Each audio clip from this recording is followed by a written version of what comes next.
no capítulo de número 21. Enquanto você abre a sua Bíblia, eu quero louvar a Deus pela oportunidade e também louvar a Deus pela vida do nosso pastor presidente, Abraham Robson Ferreira, bem como da sua esposa, a nossa pastora Norma Mendes. Louvado seja Deus pela vida desse casal missionário, né, irmãos? Nosso pastor presidente é um pastor missionário, assim como nós somos, e eu louvo a Deus pela vida do nosso pastor presidente, Abraham Robson Ferreira. Também louvo a Deus pela vida do nosso pastor local, nosso superintendente pastor Sânzio Elmo Soares, bem como também louvo a Deus pela vida da sua digníssima esposa, a nossa pastora Marta. Louvo a Deus também pela vida de cada um dos meus companheiros aqui de ministério, né, nossos pastores. Feliz com o retorno do nosso pastor Sidney Mesquita. Olha aí, estava no Brasil comendo pão de queijo. Deus abençoe, meu irmão. Comendo pão de queijo de manhã, de tarde e de noite. Hoje eu vou passar bem lá em casa. Eu sei que ele trouxe uma mala cheia ali no carro. Amém, meus irmãos? Louvar a Deus também pela vida de cada diácono, cada obreiro, cada cooperador. Eu amo a DEF aqui de Vila Franca de Xira. Amém, meus irmãos? Essa igreja é uma bênção. E eu também quero dar uma boa noite a você, na paz do Senhor Jesus, a você que nos assiste também na sua casa, através da rede Semear. Deus abençoe você e toda a sua família. Mandar um abraço especial para uma pessoa muito importante para mim nesta noite. Ele sempre me assiste. Meu pai está lá no Rio de Janeiro. Deus abençoe, meu pai, em nome de Jesus. Enfim, meus irmãos, dados os abraços, os cumprimentos, vamos ler a palavra de Deus que está em João, no Evangelho de João, capítulo 21, a partir do versículo 1, que diz assim: depois disso, manifestou-se Jesus outra vez aos discípulos, junto ao mar de Tiberíades, que também é o mar da Galileia, e manifestou-se assim, versículo de número 3, disse-lhe Simão Pedro: vou pescar. Disseram-lhe eles: também nós vamos contigo. Foram e subiram logo para o barco. Naquela noite nada apanharam. Agora você lê comigo o versículo de número 5, que está escrito assim: disse-lhe, pois, Jesus: Filhos, tendes alguma coisa de comer? Responderam-lhe: não. Não bem forte, né, irmãos? Não. Meus irmãos, eu louvo a Deus, nesta noite, está aqui ministrando a palavra. Eu confesso aos irmãos que eu fiquei um pouco relutante com relação a essa palavra. Eu tinha uma outra palavra que eu vinha já desenhando, né? E o Espírito Santo falou comigo: a palavra não é essa, pode desfazer tudo isso aí. A palavra não é essa. Você vai falar sobre a ressurreição. Você vai falar, e aí eu falando com o pastor Romeu ali, né, os adolescentes louvando aqui, eu disse: meu Deus, como Deus confirma a palavra, né, irmãos? Porque Jesus ressuscitou e está aqui nesta noite, irmãos. Ele ressuscitou e está aqui nesta noite. Mas quando nós olhamos o contexto dos versículos que ora acabamos de ler, irmãos, nós percebemos no ato da escolha dos apóstolos que Jesus chamou para estar com ele, qualquer pessoa diria que a escolha dos discípulos foi um grande erro. Porque o correto de Jesus seria ele buscá-los em um centro onde a espiritualidade, onde a religiosidade, onde a fé era maior, onde o conhecimento, pastor Sidney, era maior. Mas ele fez o contrário. Ele foi contra a lógica humana. Ao invés de ir para Jerusalém, buscar os principais rabinos, os sábios, os entendidos, Jesus partiu para a Galileia. Jesus partiu para Cafarnaum. Jesus partiu para uma região que só morava pessoas que não tinham nenhum tipo de amparo do governo. E Jesus foi para a praia.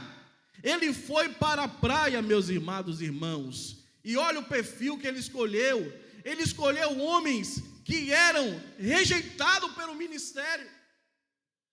Todo jovem que estava na praia, todo jovem que era um carpinteiro, é porque ele não passou no teste que era feito para ele exercer o sacerdócio. Então todos aqueles discípulos que Jesus havia convidado para estar com ele eram pessoas rejeitadas. Jesus ama os rejeitados.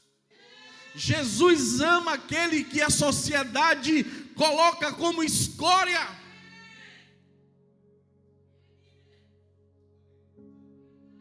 Olha o que ele diz em Mateus, capítulo 11, versículo 25. Naquele tempo, que tempo? Tempo de fome, de miséria, de escassez, de revolta. Disse Jesus: graças te dou, Pai, Senhor do céu e da terra, que ocultaste essas coisas aos sábios e aos entendidos, e revelaste a quem? Aos pequeninos. Ele ocultou as coisas aos sábios e entendido e revelou aos pequeninos. Sabe por quê, irmãos? Porque Jesus sabe que um homem tem mania de bater no peito e dizer que tudo quem faz é ele. Jesus queria dizer em Mateus 11, 25 o seguinte: a glória será minha. Eu vou trabalhar com os rejeitados. Eu vou trabalhar com os doentes, porque não são os sãos que precisam de médico, mas sim os doentes. E eu vim senão as ovelhas perdidas da casa de Israel. Eu vim salvar e buscar o que se havia perdido. Ele vem buscar os perdidos. E ele complementa dizendo: vinde a mim, todos vós que estáis cansados, sobrecarregados, oprimidos, e eu vos aliviarei.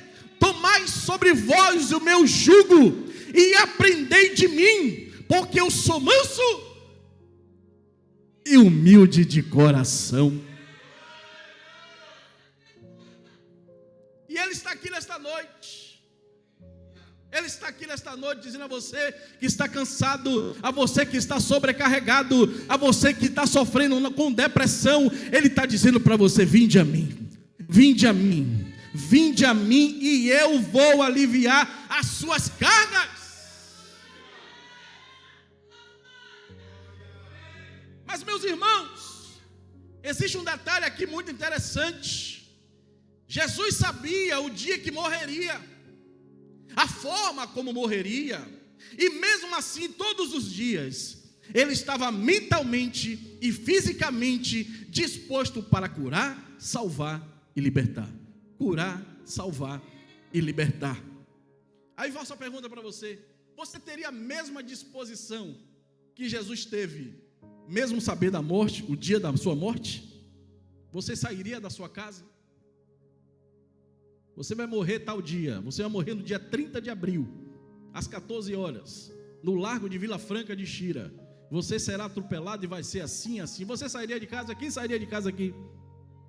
Disposto mentalmente, fisicamente, querendo curar, querendo pregar, querendo libertar, querendo trazer as pessoas para a casa de Deus. Quem queria? Quem faria isso aí, irmãos? Mas ele sabia a forma como trataria ele.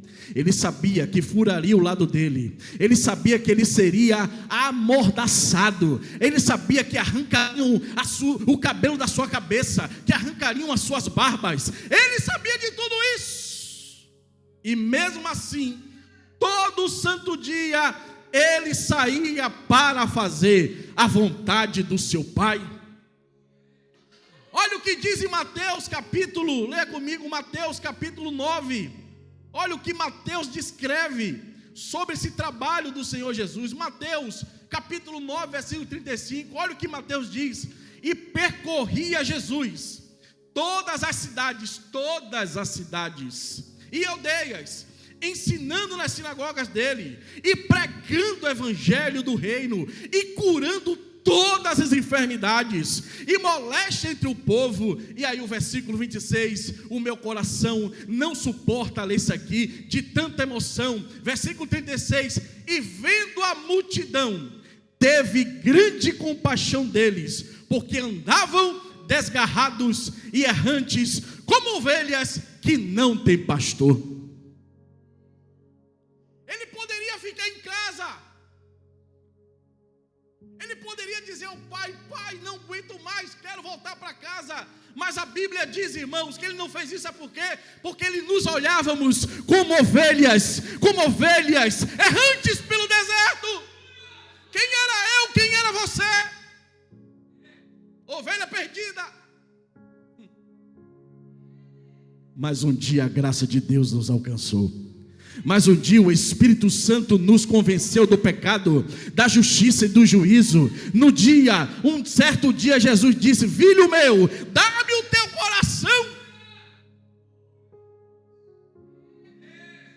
Eram ovelhas, irmãos, perdidas, desgarradas. Mas mesmo assim, irmãos, ele percorria todas as aldeias, todas as cidades, pregando o evangelho do reino e curando todas as enfermidades. Ele curou o cego Bartimeu, ele curou os 10 leprosos, ele curou o enfermo em Betesda, ele ressuscitou o filho da viúva de Naim, ele ressuscitou a Lázaro, e até hoje ele continua curando. E ele está aqui nessa noite, e ele pode curar a sua enfermidade.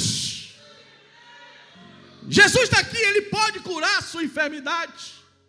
Alabaço e andaraia. Se você crê, Jesus pode curar você nessa noite.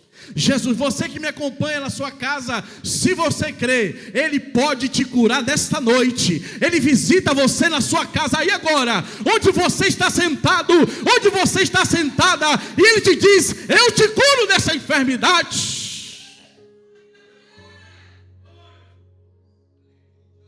Ele está aqui, irmãos. Jesus está aqui nesta noite. Mas eu não quero pregar sobre cura. Eu não vim pregar sobre meramente cura nem libertação. Eu vim falar também algo interessante. Chegava o momento de Jesus partir para a glória. Chegava o momento dele ser traído por Judas. Chegava o momento dele se entregar aos soldados. Chegava o momento de Pedro tirar a faca e cortar a orelha de Malco, porque Pedro sabia que cortando a orelha direita de Malco jamais poderia ser sacerdote, porque a unção de sacerdote é na orelha direita. Jesus disse: não, ele vai ser sacerdote. Pegou a orelha e curou a orelha de Malco,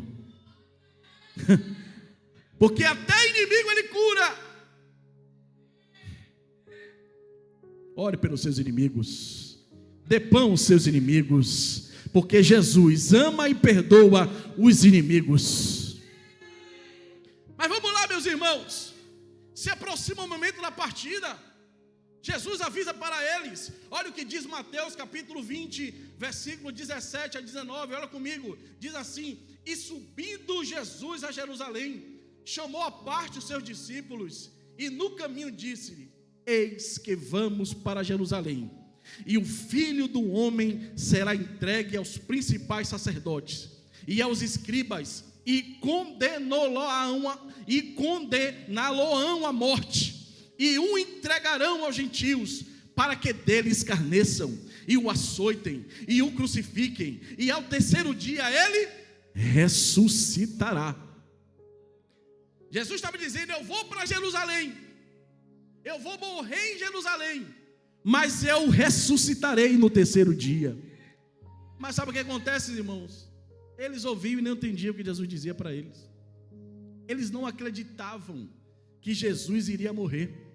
Eles não acreditavam.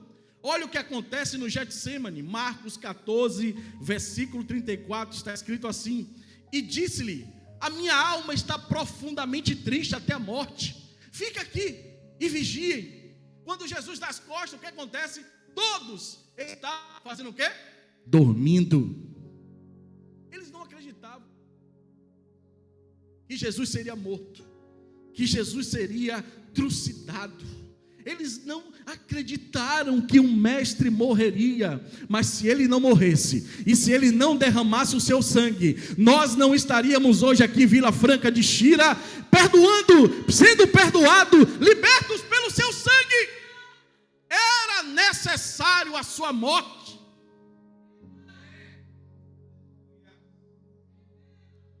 Eu vou correr por causa do horário aqui, irmãos. Mas, irmãos, todos nós conhecemos a história. Jesus é preso, Jesus é morto, Jesus é crucificado, Jesus passa 3 dias e 3 noites no seio da terra. E o que acontece com os discípulos? Todos se dispersam, porque fere o pastor e se dispersa quem? As ovelhas. Cada um volta para a sua lida diária. Tem pessoas que são assim, irmãos. Tem pessoas que vêm para a casa de Deus, leem a palavra, participam do culto, mas quando chega a segunda-feira, ele esquece de tudo aquilo que Jesus falou com ele.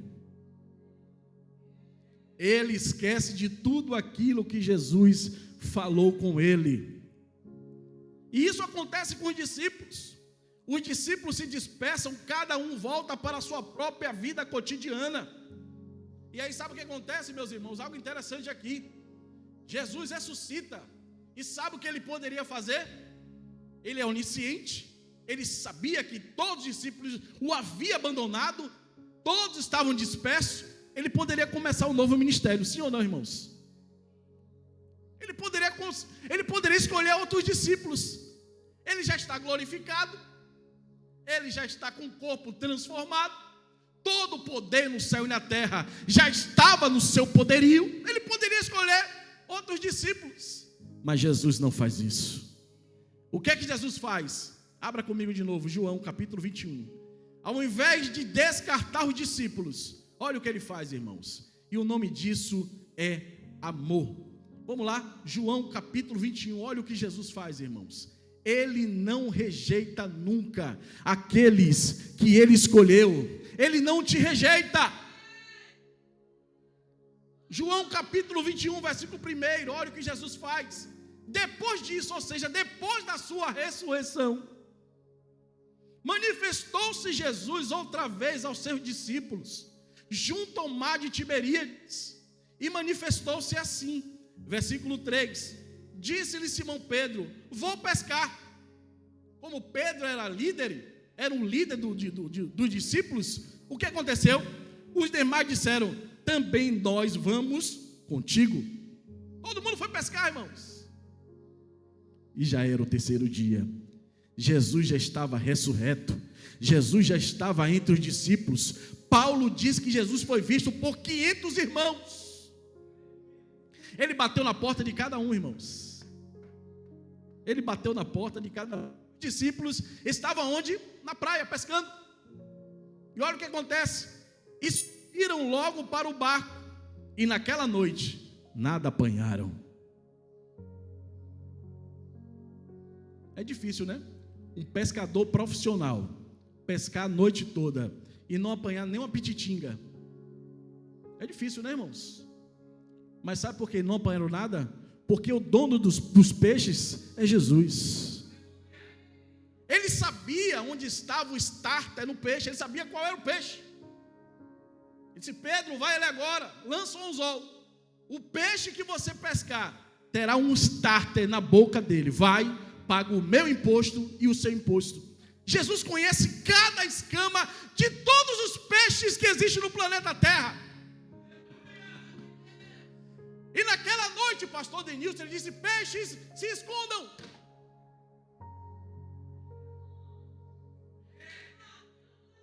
Essa porta que está fechada, essa luta que você está passando, você pensa que é A, você pensa que é B, você pensa que é C, não é não. Porque a porta que Deus fecha, ninguém abre.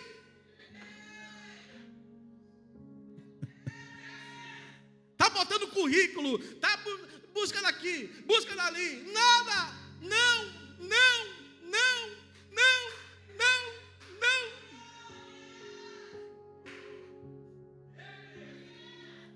Você parece que está num beco sem saída. Ninguém tem resposta para o seu problema. Ninguém sabe como resolver a sua causa.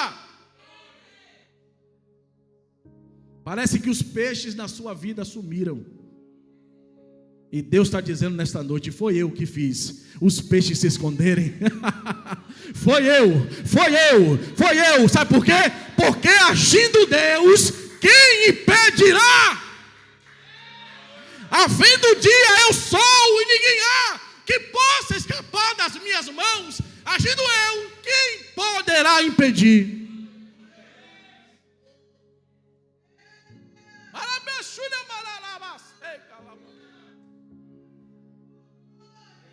Quando Deus age, irmã Rosa, é assim, tem que entender. Não questione, apenas adore. E naquela noite nada apanharam. E olha o que diz o versículo 4. E sendo já de manhã, Jesus se apresentou na praia, mas os discípulos não conheceram que era Jesus. Olha que coisa difícil. A noite toda tentando pescar, não apanha nada. E ainda Jesus se aproxima e você não o reconhece. Que difícil, irmãos. Passando luta, passando prova, e ainda não tem intimidade com Deus, e ainda não reconhece quem é Deus, e ainda não conhece Jesus. É o pior sentimento para o crente, é estar rodeado de problemas, mas não tem intimidade com o Espírito Santo, mas não tem intimidade com Deus. Não reconheceram. E aí algo interessante, pastor Romeu. No versículo 5 diz o seguinte: disse-lhe, pois, Jesus: filhos! Ora, irmãos, de manhã cedo quem está na praia, geralmente é quem? São os clientes. E o cliente sabe que de manhã tem peixe fresco, né, irmãos? Aí de repente esse cliente é diferente, porque esse cliente chama os pescadores de filhos. Que cliente é esse? Que está me chamando de filho. Os irmãos, tem gente que já entendeu aqui, ó. Tem gente que já entendeu aqui, viu, irmãos? Filhos, tem de alguma coisa de comer? É como Jesus perguntando a Bartimeu: o que queres que eu te faça? É claro que Bartimeu queria ver, pastor Sidney. Mas de repente Bartimeu diz: não, eu quero um sorvete. Eu quero dar um passeio em Jericó. Jesus sabe da sua necessidade, mas sabe o que Ele quer? Ele quer ouvir você falar com Ele. Ele quer que você conte para Ele. Ele quer que você converse com Ele. Ele quer saber da sua boca. Por isso, abra a sua boca e converse com Ele.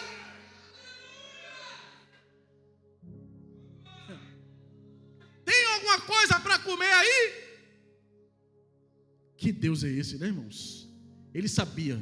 Jesus sabia que estavam, sabe de que forma? Famintos. Jesus sabe que você está com fome. Jesus sabe do que você precisa. Ele sabe do que você precisa. Ele sabe que você está perdendo noites e noites chorando. Ele sabe que você está derramando lágrimas e lágrimas. Ele sabe.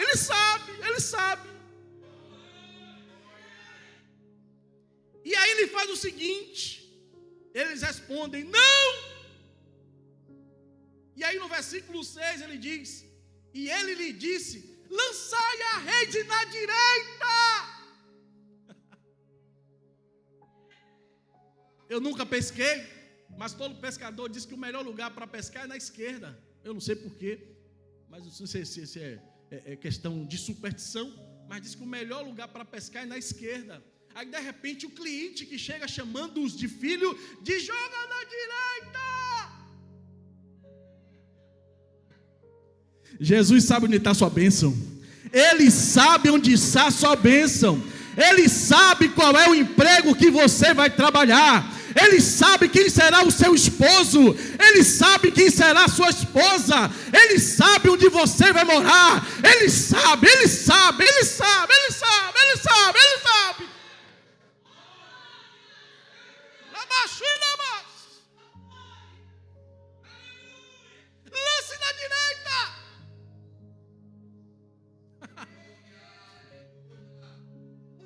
para o outro, diz, vamos lançar.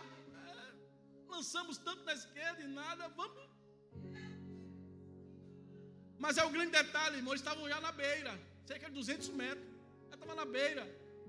Eu disse, meu Deus, isso é algo irracional, porque peixe grande, você pesca aonde, irmãos? Em alto mar, piabinha, né? Tainha, você pega onde? Na beira. Baiacu, não sei quem conhece baiacu aqui, mas Salvador tem muito baiacu. O baiacu fica onde? Na beirinha. Você pega até ele com a mão. Pinaúna. É na beira.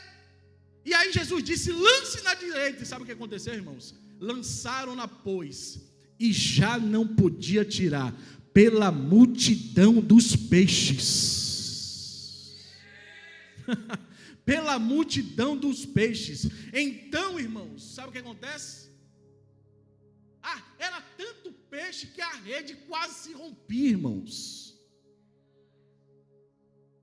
Quando Deus manda, Ele garante. Quando Deus manda, Ele garante. Pode até parecer loucura para você. Eu já fui no médico A, eu já fui no médico C, eu já recebi tantos diagnósticos, mas Jesus está dizendo para você, vai ser na beira. É hoje, se você crê, é hoje que você recebe a sua bênção. Mas pastor, eu não consigo mais. Eu já gastei tanto dinheiro.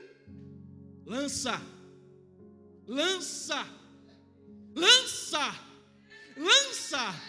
Pedro diz, lançando sobre ele toda a vossa ansiedade. Sabe por quê? Porque ele tem cuidado de vós.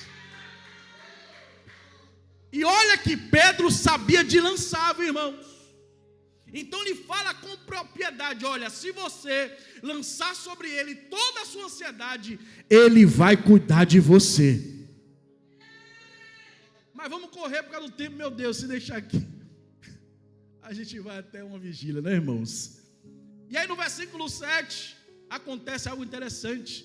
Então aquele discípulo, a quem Jesus amava, disse a Pedro, é o Senhor. Tem alguma coisa diferente aí, Pedro? É Ele. Quem anda com Jesus, conhece Jesus.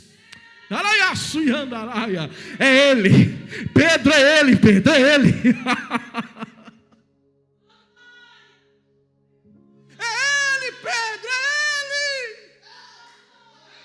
E Ele está aqui passeando. Ele está aqui passeando nessa noite. Ele está aí passeando nessa noite. Ele está aqui conosco nessa noite. É Ele, é Ele, é Ele, é Ele, é Ele. O leão da tribo de Judá. Ele veio em Vila Franca de Xira, irmãos. Que coisa maravilhosa, né? O Rei dos Reis, Senhor dos Senhores, está aqui em Vila Franca de Xira. Pedro ouviu que era o Senhor e fez, sabe o que? Cingiu-se com a túnica, porque estava nu. Todas as vezes que você pede a referência, o seu olhar de Jesus, sabe o que acontece? Você fica nu espiritualmente. E uma pessoa que fica nu, sem as armaduras de Deus, está sujeita, sabe o que? A ser morto por Satanás. E quantas pessoas sem a armadura de Deus, sem a proteção que é a palavra? Pedro corre, se cinge, e olha o que diz a palavra no versículo 8: e os outros discípulos foram com um barco, porque não estavam distante da terra, senão quase 200 côvados, levando a rede cheia de peixe, com dificuldade. Logo saltaram na terra. Olha que coisa linda isso aqui agora, irmãos. Leia comigo agora o versículo de número 9. Logo que saltaram em terra, viram ali brasas. Quem acendeu essas brasas, irmãos? Quem acendeu essas brasas, irmãos? Jesus é o próprio fogo.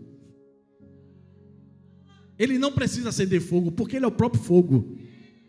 Ele chama à existência as coisas que não são como já se fossem. Você está pensando, você está calculando como é que essa bênção virá, como é que essa cura virá. Não tem explicação, porque milagre não se explica. Milagre não se explica. Milagre se acredita e milagre se vive. Tem pessoas que não vivem milagre na vida, sabe por quê? Porque fica perguntando como é que vai ser.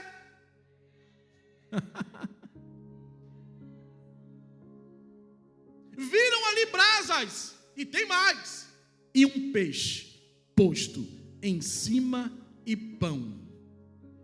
Imagine um pão e um peixe assado por Jesus. Já tem brasa para você acesa, já tem pão para você aceso, já tem peixe para você assadinho, já tem pão assado. Ele já preparou tudo, irmãos. Olha o que diz Efésios 1:3. Bendito Deus e Pai de nosso Senhor e Salvador Jesus Cristo, o qual nos abençoou com todas as sortes de bênçãos nas regiões celestiais. Olha onde está o verbo no passado. Deus já te abençoou. Ele não vai te abençoar, Ele já te abençoou. E olha o que Paulo diz: com todas. Levante a mão nessa noite e receba tudo aquilo que Deus tem para você. Receba tudo aquilo que Deus já preparou para você. Todas.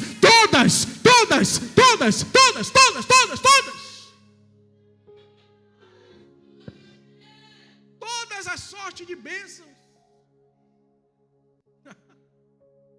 E aí ele diz no versículo 10: disse-lhe Jesus: trazei dos peixes que agora apanhastes. Para quê, irmãos? Para jantar com Jesus. Jesus está convidando pessoas nesta noite. Eu poderia prolongar mais aqui, irmãos, mas eu não vou, por respeito. Existe uma ordem, nós devemos cumprir. Mas eu quero convidar você nesta noite. Nitidamente o Senhor falou comigo. Aqui tem pessoas como esses discípulos, remando a noite toda, tentando a noite toda, mas todas as portas estão fechadas para você. Todas as portas estão fechadas para você. A notícia que eu trago para você nesta noite como arauto de Deus é: Deus é a porta, Jesus é a porta.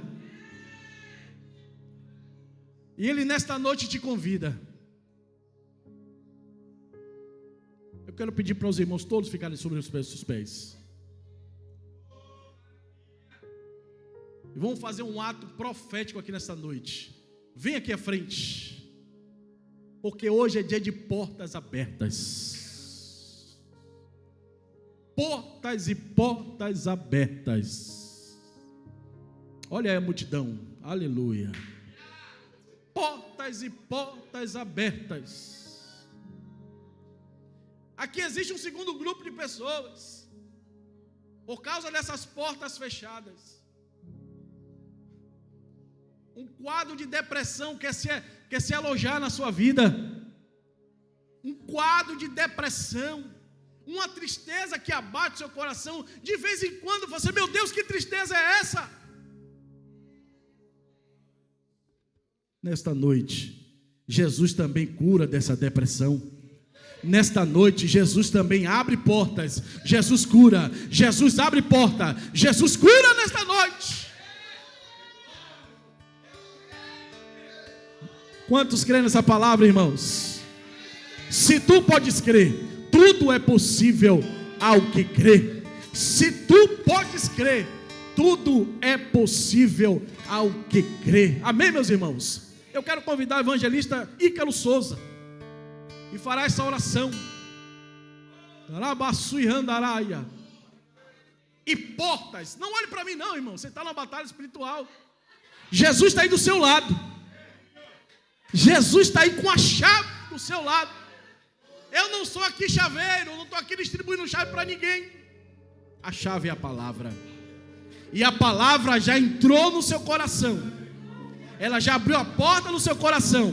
Agora o milagre de Deus vai acontecer na sua vida. Se você crê, o milagre de Deus acontece na sua vida hoje. Vamos louvar o Senhor, amém.